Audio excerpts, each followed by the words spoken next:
Hi, I'm Adam Zonder, the production manager for the Hangar Theater Company, and welcome to an episode of In Good Spirits. As we have gone virtual for the 2020 summer season and everyone is working from home, I'm currently sitting in an empty theater, which is really weird since it's, summertime.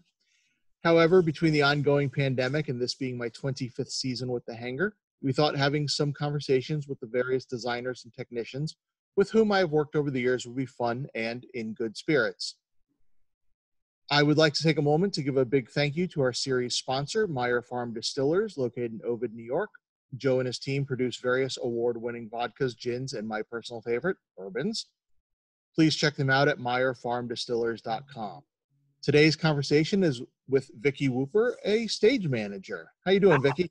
I'm good. How are you? Good. For our audience, could you please briefly explain what it is a stage manager does? Sure. So a stage manager, essentially, I am the go-between. I'm the liaison between what's happening in the rehearsal room and the design team who's not in the room every day.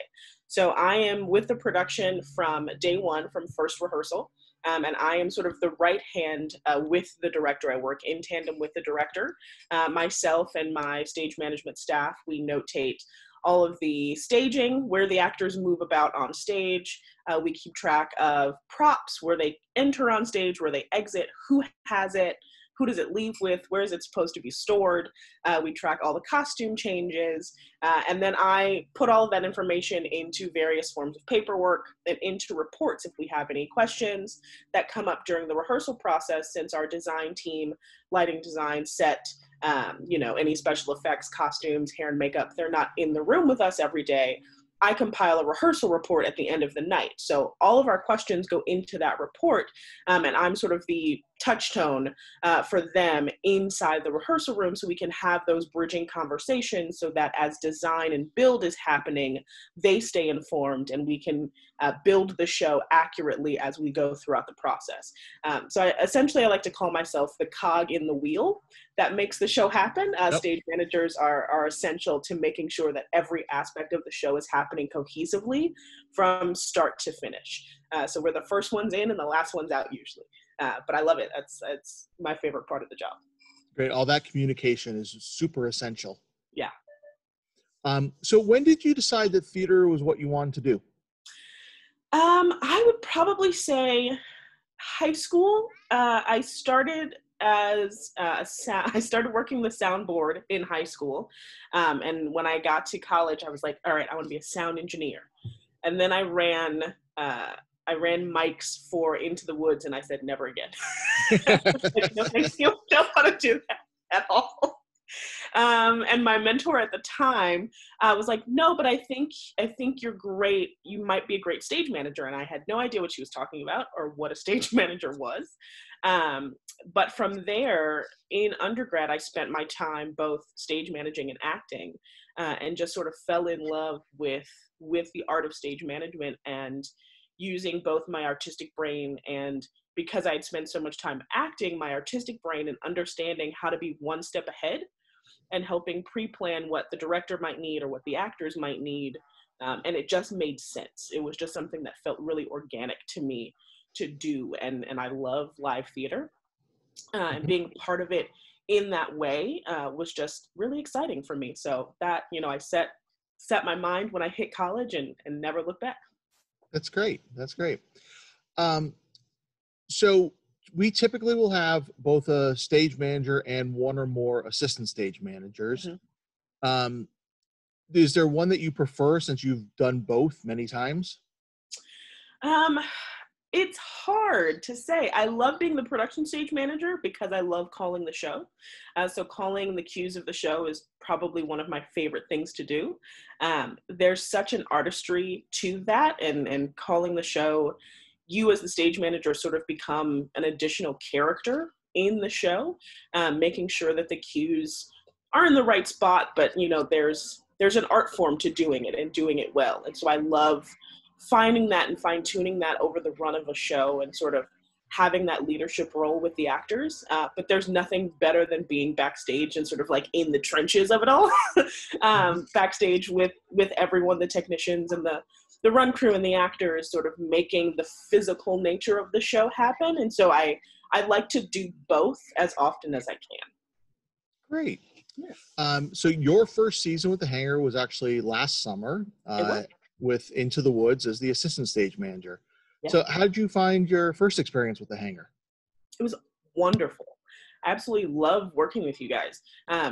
The team came together so quickly and cohesively, and I think part and parcel because of Michael's leadership and just sort of understanding of what his vision was so quickly into the process, knowing what he wanted to do with Into the Woods and how he saw it, made it a lot easier, I think, for the cast for sure to sort of get a hold of who their characters were and how we were creating this world and what we were building. But also for us as stage management, made it really easy for us to know exactly sort of how to step into the show and into our roles in managing the process and being sort of the logistical end of that. So I had a lot of fun with the Hangar. It was a blast. Yeah.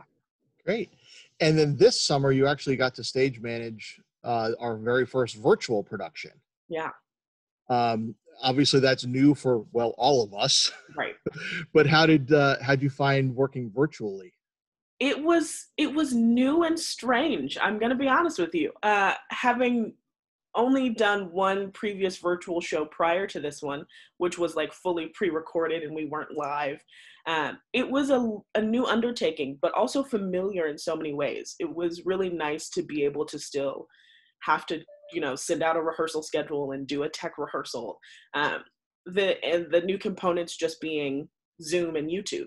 Right. So it was, there were a lot of new tech elements. And I think those elements are here to stay, honestly, in our world. And I think getting used to how they work now and finding ways to run them smoothly is going to be what sort of professional stage managers are starting workshops on and what arts education is going to become. So I'm glad I was able to do it early on.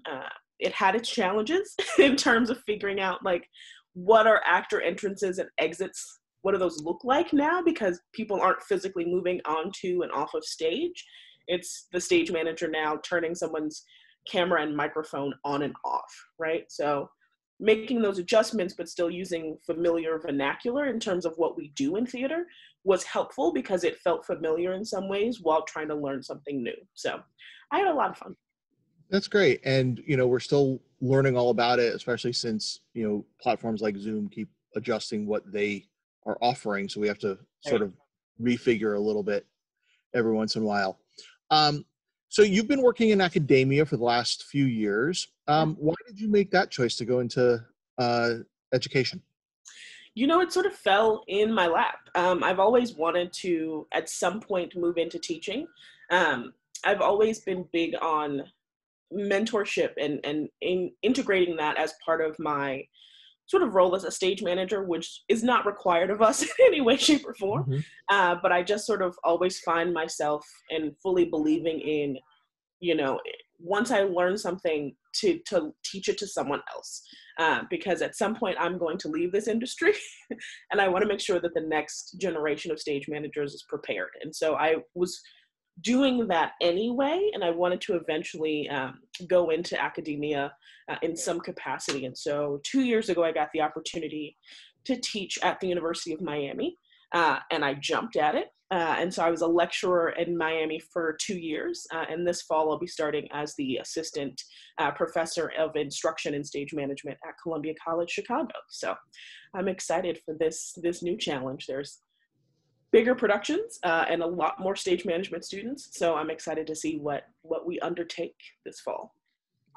So, I worked in academia for a while, and how do you find the balance with letting the students do the work and not, or sometimes you might have to let them fail a little bit. How do you find that balance? I find that balance in the same way that I received it as a student, right? At a certain point, mentorship, you have to give them the tools. And so I teach by giving foundations and the building blocks, right, of what stage management is.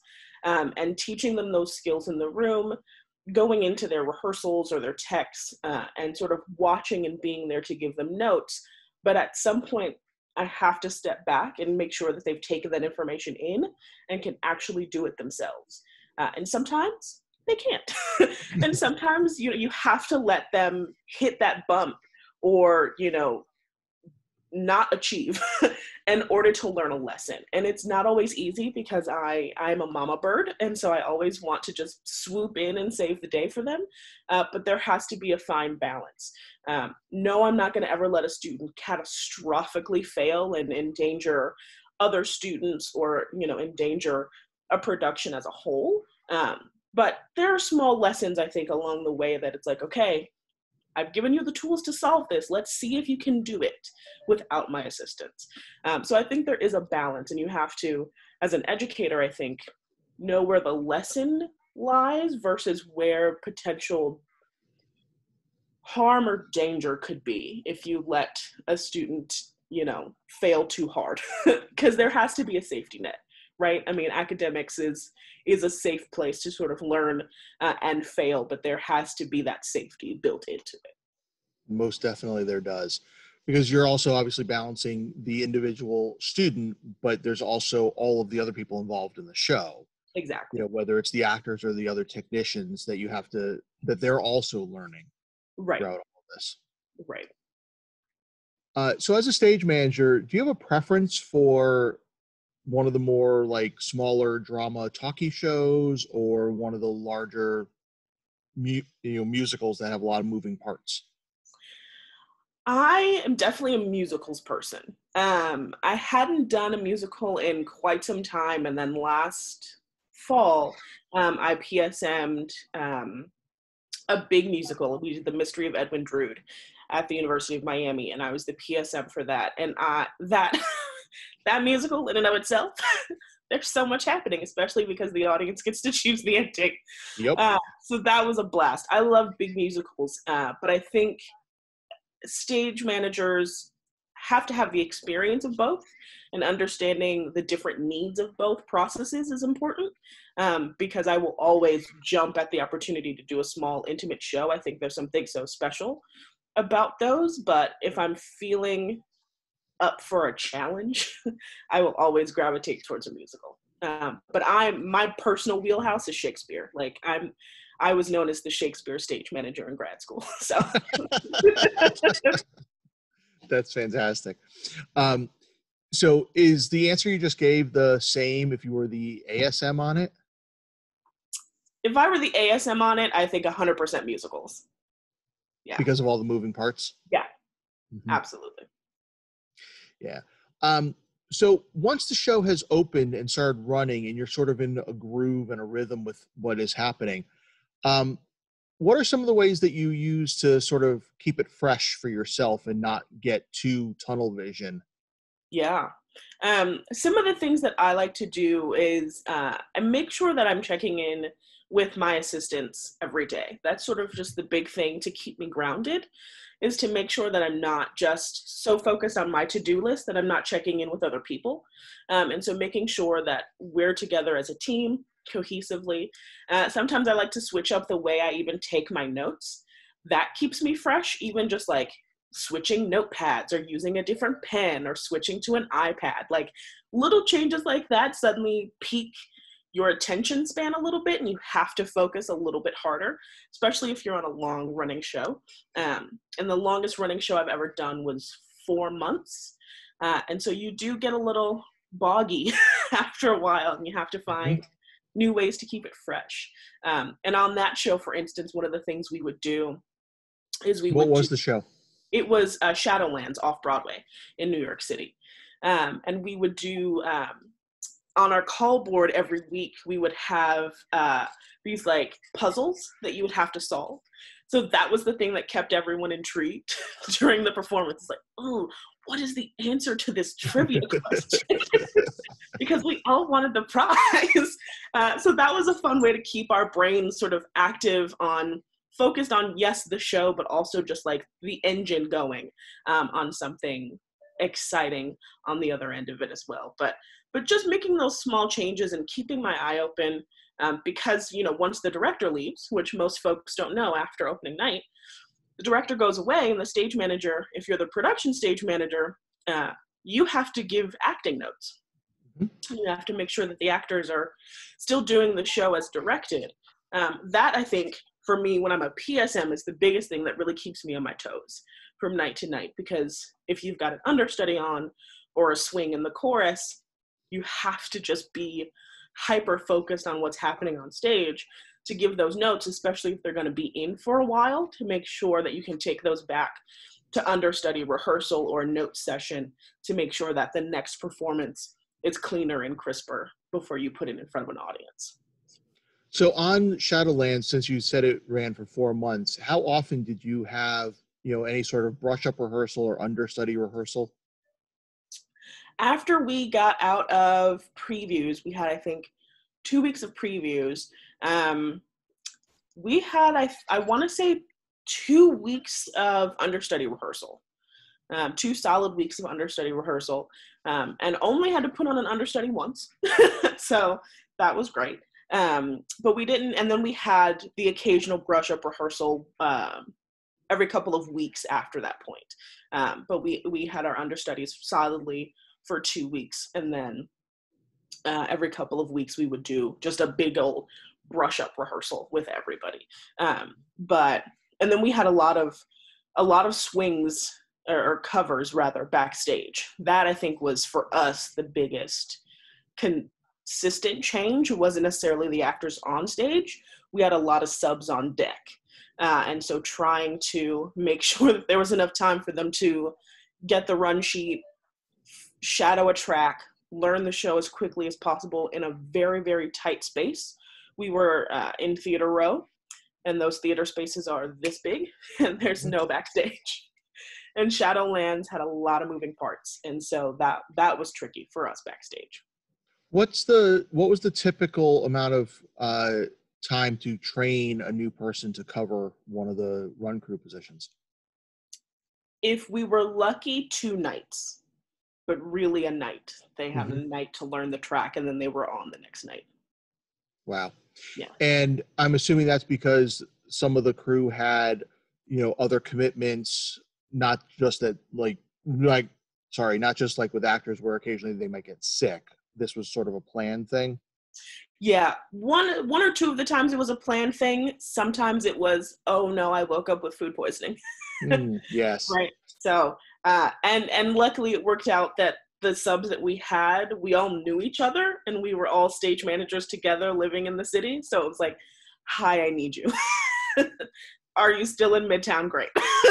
Great. Yep. Yeah. How many people were on the crew on that show? It was myself, and then I had 2 production assistants, and then our deck carp. So there was 4 of us total. So in a situation for a show like that, where you're in a very tiny theater and you're also, out, in a place like New York, you're renting the theater. It's not the theater putting on the show. Right. So you're rehearsing in a different space. Mm-hmm. You're rehearsing in a space that might be actually shared with another show at some point during the day. Yep. And then you have to move. How long was the move roughly from rehearsal into the theater? We got very lucky because we ended up switching rehearsal spaces at the last minute, and our rehearsal space ended up being in the basement of theater row. So our move took an hour. That's great. That's great. Hopped on the elevator, went upstairs. But had we kept our original rehearsal space, it probably would have had to happen over the course of a day to get everything out of the rehearsal hall and down to theater row. Yep. And how close in size, because it's not normally equivalent, was the rehearsal space versus the stage space? It was actually pretty close. I think the stage space ended up being 3 or 4 feet longer than what we had in the rehearsal room, but the width was accurate. Oh, that's great. Yeah. When that's not necessarily the case, how do you adjust in rehearsal? So you decide, usually talking with the director and sitting with the director or the set designer, what on this don't we need? What can we cut out of the space that's not going to be detrimental to staging accurately. 9 times out of 10, that's the wings. We don't need the curtains. We don't need to tape those out in the space. Or if it's sort of residual building that's upstage of, say, the last black drop, we can get rid of that. You have to have a serious conversation about what is okay to lose and what we absolutely have to have in the room so that the actors feel comfortable translating what you're taking from the rehearsal space to the stage. I've been pretty lucky over the years. I haven't had to cut too much out of tape outs, but you do have to have that conversation upon measuring the rehearsal space versus knowing the dimensions of the actual stage itself. Yeah, because obviously, you know, at the hangar, one of the things we run into is if we're using the box seats as performance space, we obviously don't have those in the correct place in the rehearsal room. So we always have to figure out where those end up. Yeah, we had to sort of tape faux boxes on the ground for Into the Woods and be like, stand here. Rapunzel, now you're in a box. Just remember, you're running up the stairs to get there. Right. Great. And so what, so when you're doing a show, whether it's a short run or a long run, what are some of the things that might be surprising that you might have to deal with for, you know, for our audience? What are some of the things that might be surprising for them to learn that a stage manager might have to deal with? I think the biggest thing that people are always interested by is who schedules everything. How does the day ever get planned out? And I think the assumption is that that's all pre-planned, but really that's something that I, as the stage manager and the director, discuss, and we sit down and sort of either, you know, the directors figured out exactly what they want to work each day and sort of hand that to me, and I have to then figure out times for all of that. Or we sit down at the end of the day and discuss it. But I have to do a lot of mental math at the end of the day to figure out not just what we're doing during the actual rehearsing day, but who's got costume fittings and what time those are happening. If there's marketing, I've got to schedule that in our day and make sure it fits. If there's photo shoots and promos, all of that has to be scheduled, and that falls under the umbrella of what I do as part of my responsibilities at the end of the day. So that's a lot of logistical mental math that I think a lot of folks don't really know happens, and understandably so. Why would they? But that's definitely something that short run, long run, that's something that doesn't ever change for us. We're trying to do a lot in what always seems like not enough time in a rehearsal day, whether you have just 6 hours of rehearsal or 7.5 hours. It never seems like enough time in the day to get anything done. And so making sure that you're scheduling things in a way that makes sense to maximize time and to maximize creativity is really important. And so that's something that for me never changes regardless of the size of the show, is making sure we're maximizing our work potential for each day, and that we're not exhausting people unnecessarily, because this is an art form of humans, and you don't want to run people into the ground just for the sake of doing, right? We want to make sure that we're getting things done well. Great. Could you talk a little bit about the number, actors aside, the number of people that would typically be in a room between a small talkie drama and a large-scale musical, so our audience understands that? Sure. So typically, if we're doing just a small straight play is what we call them, aside from the actors, who could vary in cast size from 1 to 20, it just depends on who wrote the play. You will always have a director, and you will definitely always have a stage manager. When we get into larger scale musicals, the number of people sort of behind the table, as we call it, that will grow. So you'll have your director. You may then have an assistant director. You'll have a choreographer who may have their own assistant choreographer. The stage management team will grow. So you'll have your production stage manager, an assistant stage manager, and probably a second assistant stage manager. Depending on the size of the musical and the theater company, you might have a production assistant and some interns as well. And then it also depends on what sort of technical elements you have on your show. For a musical, you're going to have a music director. You're going to have a rehearsal pianist. They're always going to be in the room to play the music so that everybody can sing the songs. That's guaranteed. But I've also done shows where we had projections and the projection designer was in the room.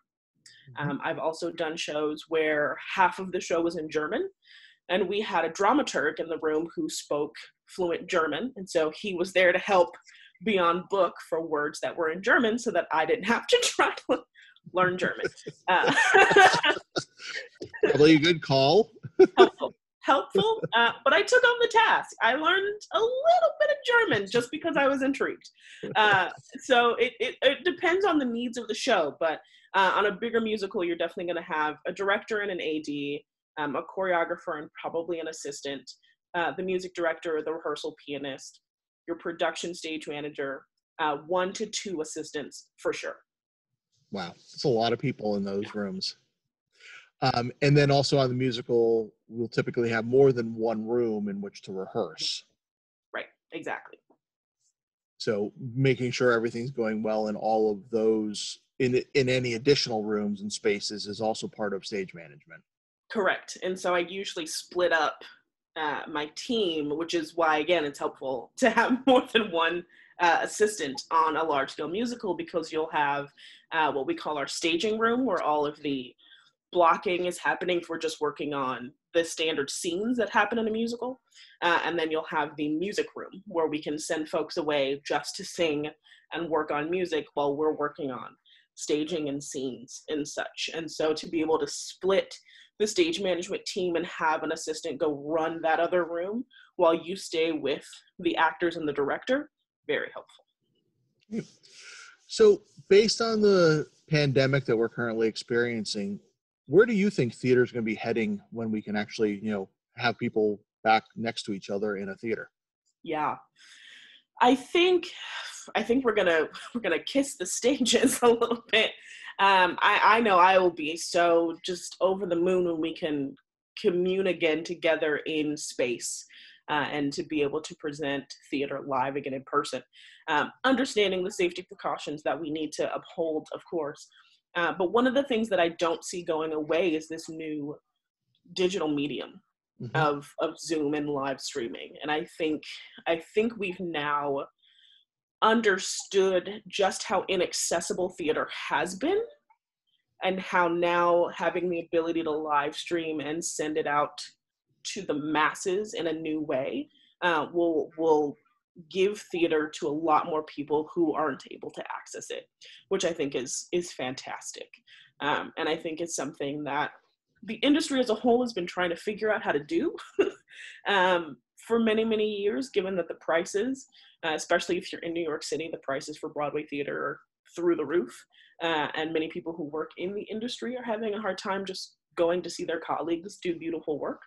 And so I don't think live streaming is going away. I think it will be presented in a different way. It may not be, Zoom to YouTube, but I definitely think that component of what we've learned in this pandemic, I think it's definitely here to stay. And I think with all that's happening in the world, I think we're definitely going to see a shift in the stories told on stage. There's a huge initiative, and I know the Hangar is part of this initiative, to include more BIPOC, Black, Indigenous people of color in their work and on their stages, and I am honored to be a part of that committee who's helping the Hangar to do that. And we thank you for it very much. Absolutely. And so I definitely think that's going to be a huge shift and a beautiful shift to see in our industry as well, as we come back, is really evaluating where we're going and what the future of theater looks like, and who's telling the stories and why they're being told. And finding ways to, yes, honor the canon that has been, but making ample space and room for what's growing, because it's time to move up and move on to what's new and exciting. I wholeheartedly agree. And in both things that you've just said, I certainly don't think Shakespeare is going anywhere. No.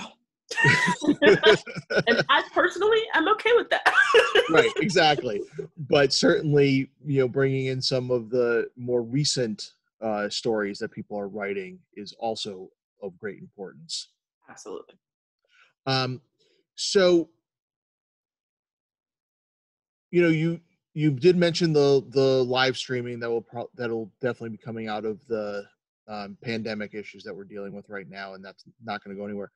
Do you have any thoughts about other changes that we might end up having to make because of the pandemic in the way in which we work?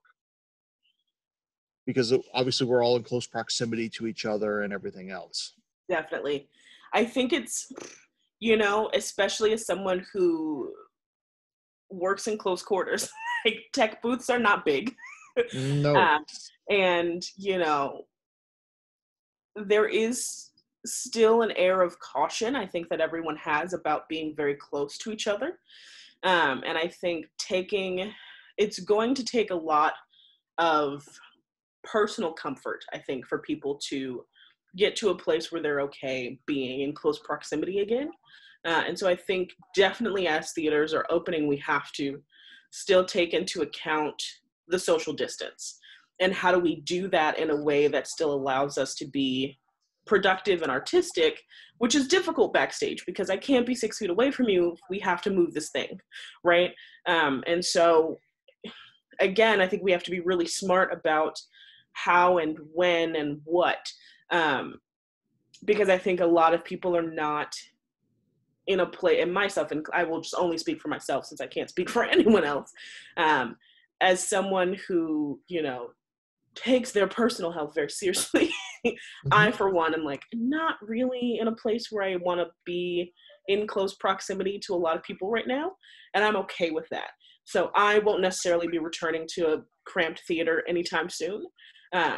But once we get to a place, I think, as an industry and as a country and as a world where we understand this pandemic more and things start to quell themselves and we flatten the curve, as they say, and these numbers start to slow down and we feel safe as a people, I think we'll suddenly start to see a shift in how we re-enter spaces like live theater and getting back together. But I definitely see things like gloves becoming more common backstage for sure, and not just only if you're working a fly.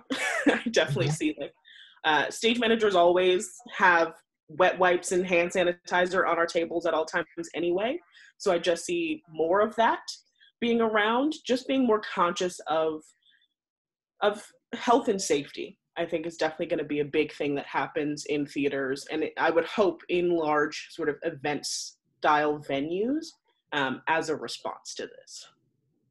And how do we keep our audiences safe, as well? Absolutely. One of the things I don't necessarily think the audience knows is how, in most theaters, how small backstage usually is and how small the lighting booth is where the stage manager normally is. I'm assuming in the off-Broadway theaters you've worked in, the lighting booth could be equivalent to an old school phone booth. Oh, yeah. Yes. Absolutely. And that it was typically you and the light board operator in that tiny little room. Yeah. Probably shoulder to shoulder, literally. Right next here, just hanging out. Light board, soundboard, me. Just this close.